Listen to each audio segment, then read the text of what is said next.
Talvez você tenha feito constantemente estas perguntas. Onde posso encontrar refúgio num mundo cheio de conflitos? Ou, como e onde posso encontrar força para vencer nesse mundo que oferece tantas derrotas? Acompanhe agora com o pastor Edson Bruno mais um programa Encontro com a Palavra.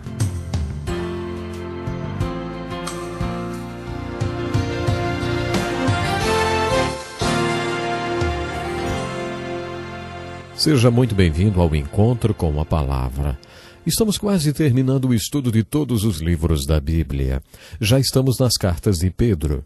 Apesar de Pedro nunca ter ouvido nenhuma daquelas abordagens para aconselhamento, das quais falamos no último programa, ele e vários outros autores da Bíblia falaram a mesma coisa de várias maneiras e em diferentes lugares. O ensino de Jesus também concorda com eles.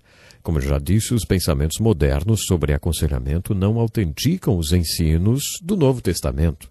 O Novo Testamento não está em julgamento. É o Novo Testamento que valida estas técnicas quando elas concordam com ele. Nesta carta de Pedro temos o que chamo de a tempestade. Tempestade, que significa um problema sério.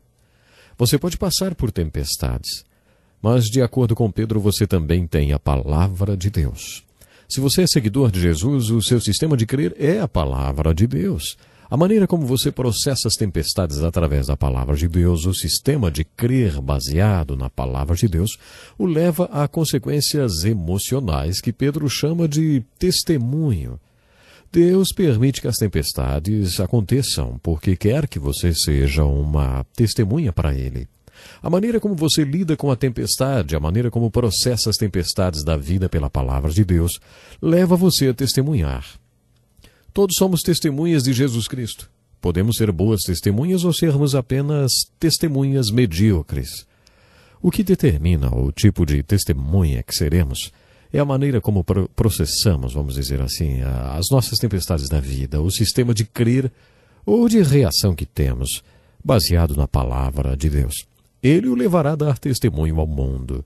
Ao falar com os seguidores de Cristo que estavam sofrendo em toda a Ásia Menor sobre como passar pela tempestade através desse sistema de crer, Pedro dá mais uma palavra que nestes dias de teologia da prosperidade nós todos precisamos ouvir. Ele diz assim, ouçam. Para o seguidor de Cristo, o sofrimento é um chamado. Jesus sofreu. Vocês foram salvos porque alguém sofreu. Vocês foram chamados para seguir os passos de Jesus. O sofrimento de vocês é um chamado. Pedro diz, alegrem-se à medida que participam dos sofrimentos de Cristo. Você está lembrado de quando Saulo de Tarso se encontrou com Cristo ressurreto na estrada de Damasco? Saulo de Tarso estava perseguindo a igreja e o Cristo ressurreto lhe perguntou, Saulo, Saulo, por que você me persegue? Quando naquela época a igreja estava sendo perseguida, Cristo estava sendo perseguido porque ele vivia e se expressava dentro e através daquela igreja. Por isso, para aqueles crentes que estavam sofrendo nas províncias da Ásia Menor, Pedro estava dizendo, quem está sofrendo é Cristo. É Cristo a quem o mundo persegue. Vocês são identificados com ele. Por isso, são participantes com ele em seus sofrimentos. Mas o mundo o odeia, o mundo o rejeita, o mundo é hostil a ele. Concordando com outros textos bíblicos, Pedro diz que se você vive em Cristo, sofrerá perseguição. O sofrimento é um chamado e você tem o exemplo de Cristo para seguir. Você é participante com ele quando segue no seu sofrimento. Pedro diz que no meio do sofrimento, o Espírito da glória, o Espírito de Deus repousa sobre vocês. No sofrimento, Deus nos unge com seu Espírito e graça, nos capacita espiritualmente para suportarmos o sofrimento e nos fazer as testemunhas que devemos realmente ser. Pedro também diz, aqueles que sofrem de acordo com a vontade de Deus. Isso gera outro debate. Alguns dizem que Deus não quer que soframos, mas Pedro aqui fala claramente sobre sofrer de acordo com a vontade de Deus. Se somos chamados para sofrer de acordo com a vontade de Deus, então devemos continuar fazendo o que é certo e nos entregarmos totalmente a Deus. Deus jamais vai falhar conosco. O Espírito da glória, o Espírito de Deus repousa sobre vocês. As palavras finais de Pedro no capítulo 5 são dirigidas aos presbíteros ou líderes da igreja. Esta é uma das minhas passagens preferidas para usar nos retiros da liderança da igreja. Se você é líder da igreja ou exerce algum pastorado na igreja, precisa atentar para essas palavras de Pedro. Portanto, apelo para os presbíteros que há entre vocês, e o faço na qualidade de presbítero, como eles, e testemunha dos sofrimentos de Cristo. Pedro não se via numa posição superior nem como o primeiro papa, mas como um líder, como os outros.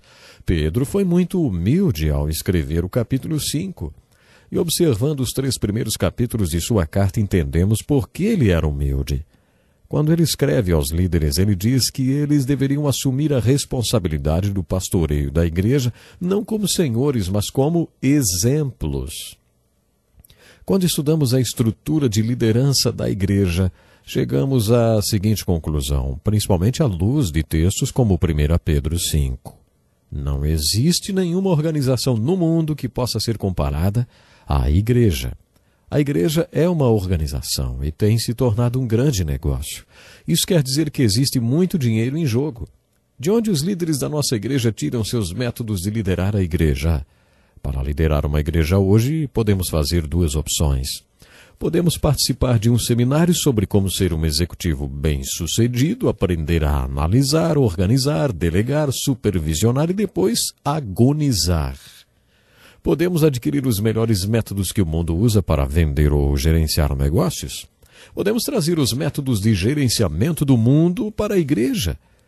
Quando isso acontece, o homem que chamamos de pastor deixa de ser um homem de Deus, um profeta ou sacerdote, preocupado com as almas dos homens, e aí ele se torna um executivo preocupado com os rumos de sua carreira.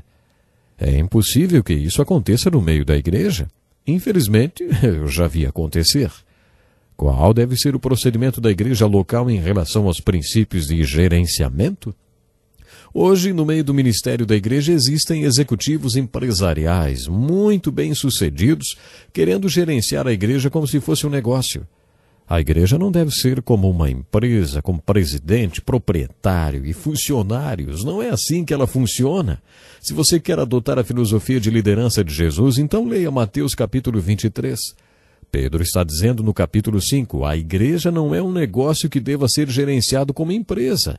Vocês não devem assumir a liderança da igreja como senhores, mas como exemplos. O único poder que um líder tem na igreja é o seu exemplo. Se o seu exemplo impressionar as pessoas, elas o procurarão e buscarão o seu conselho, porque o respeitam. Se descobrirem que a vida do líder da igreja não é o que deveria ser, se descobrirem que ele anda aprontando por aí, você acha que vão dar ouvidos ao seu conselho? Não. Elas nem vão querer saber que conselhos ele tem para dar. Exemplo. Esta é a influência que os pastores exercem na igreja, não a autoridade como existe no exército ou nas empresas.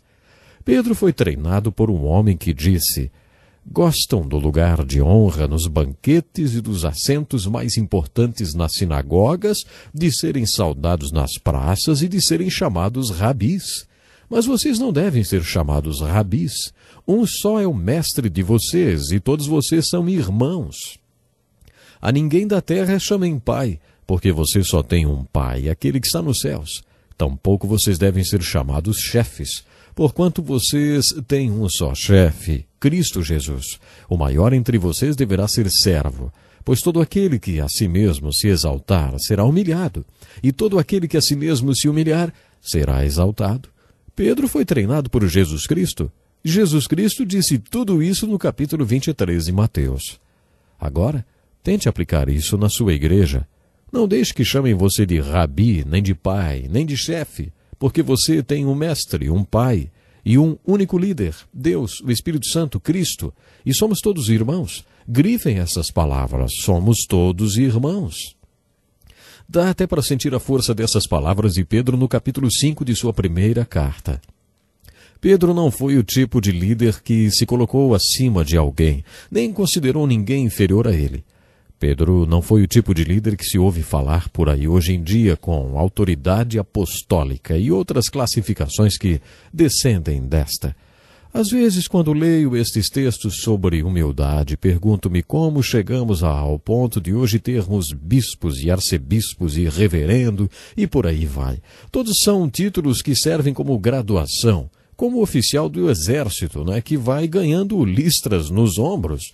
Isso não vem da Bíblia, queridos irmãos, não vem do Espírito Santo, isso não vem de Jesus Cristo. Quando estudamos a estrutura de liderança da igreja conforme ensinada nas Escrituras, descobrimos que não existe esse negócio de hierarquia entre os líderes da igreja. Todos são líderes, irmãos.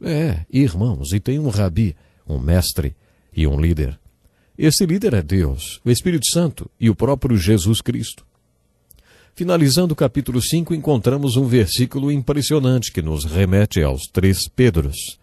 O Deus de toda graça que os chamou para a sua glória eterna em Cristo Jesus, depois de terem sofrido durante pouco de tempo, os restaurará, os confirmará, ele lhes dará forças e os porá sobre firmes alicerces. Foi isso que aconteceu com Pedro. Depois que ele sofreu por um pouco, Deus o fez perfeito, maduro e completo. Deus o confirmou, Deus o fortaleceu e o firmou. Poderíamos parafrasear este versículo de Pedro assim: depois que vocês sofreram um pouco, nosso Deus, através de Cristo, em amor, dará a vocês glória eterna. Ele pessoalmente os erguerá, os firmará e os fará mais fortes do que nunca. Creio que esta seja a história da vida de Pedro. Nesta carta, Pedro se referiu repetidas vezes ao sofrimento e diz que o propósito do sofrimento é fazer com que você cresça. Por isso, essa calamidade ou catástrofe pela qual você está passando significa simplesmente que depois de um tempo Deus virá e o erguerá e o colocará num lugar firme e através da experiência do sofrimento fará você mais forte do que nunca. Repetidas vezes Pedro insiste em dizer qual é o propósito do sofrimento. Se você não está passando por uma tempestade agora, vai acabar passando. Lembre-se do que Jesus disse: neste mundo vocês terão aflições ou tempestades, contudo tenham ânimo, eu venci o mundo. A pergunta é: como você vai reagir à tempestade? Leia e estude a carta de Pedro e peça a Deus que o ajude a passar pela tempestade como Ele quer que você passe. Tenho certeza que este estudo enriqueceu sua vida, mas a Bíblia tem muito mais para você. Ela é um livro inesgotável, por isso continue participando do encontro com a palavra. Deus lhe abençoe e até o próximo programa.